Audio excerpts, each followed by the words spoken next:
Hello my dear friends, and today we're gonna review a new game that's called Terminator 2D No Fate. The unknown future rolls toward us. I face it for the first time with a sense of hope because if a machine, a Terminator, can learn the value of human life, maybe we can too. This would certainly be the game of the year of 2023. This is what you probably thought this next Terminator 2 game will be like. I absolutely love Mao tie-ins. I will willingly give money for comic book and video game adaptation of movie I like. With little to no question asked, I don't care how as they are.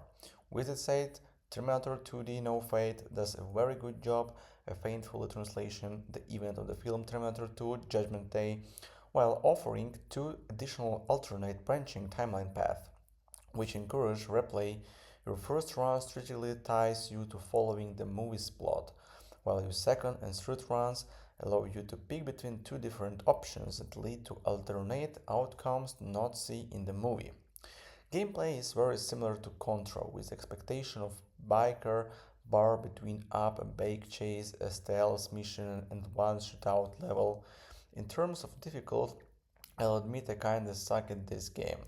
A good chunk of my playtime was spent on the two harder difficulties, just repeating a certain level because I kept ending up at said level boss with little to no health. I eventually got to a point where I was learning the enemy's spawn point that I could perfectly run so certain level without taking damage.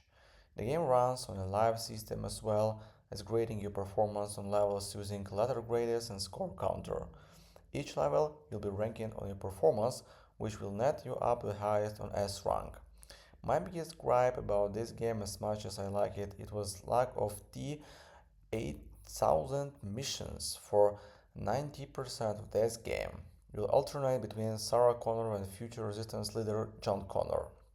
Arnold at the biker bar level, where he walks around bare butt naked, the LA River bake chase, a minigun level that's only accessible during your second playthrough, and his available character to play in the endless mode. I don't mind playing John or Sarah Connor, thought I'm going to be forced to play as normal human character in a film about a murderous robot that was sent back in time. Dressed in the flesh suit of a large Austrian man, I think I prefer a game based on the first Terminator movie, one where you control Kyle Reese and Sarah while flying from the T-810 for the price of $1,300. I can recommend this game. I really like it, especially as a fan of Terminator 2, but it's a short game that offers two, maybe three more plays sought after your first initial one. The old timeline mission only offer like 3 level more after the main story once. You get a boss rush mode and an endless mode.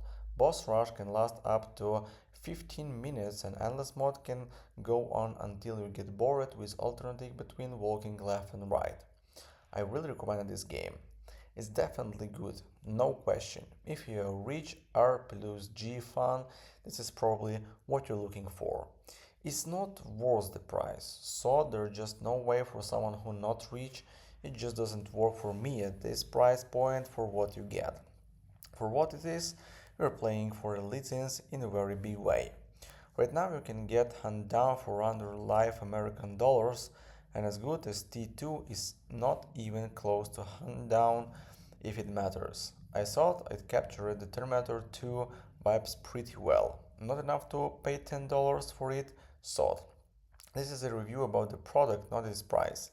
It is a good, solid, basic 2D shooter with a feel that is Contra but way more Super Star Wars. Slower playset with tall short enemy height to worry about, it's good stuff. The boss I played wasn't that easier. But man, those Terminator right must have cost a bunch, because another new quality R plus G shooter Neon Inferno cost half this, and one even got that wild gun Z axis element to it. The value is there for me, but just my experience.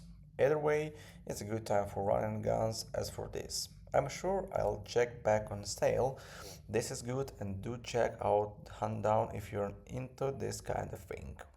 They often give that things away masterpiece, I tells yeah.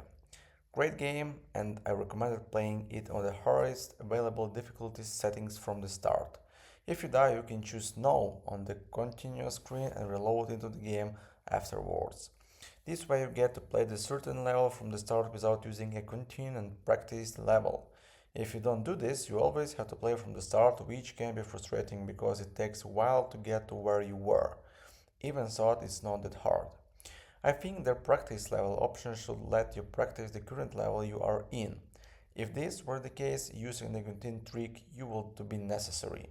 Gameplay wise and every visuality, the game is excellent. Thank you for watching guys and hope to see you later my friends. Goodbye.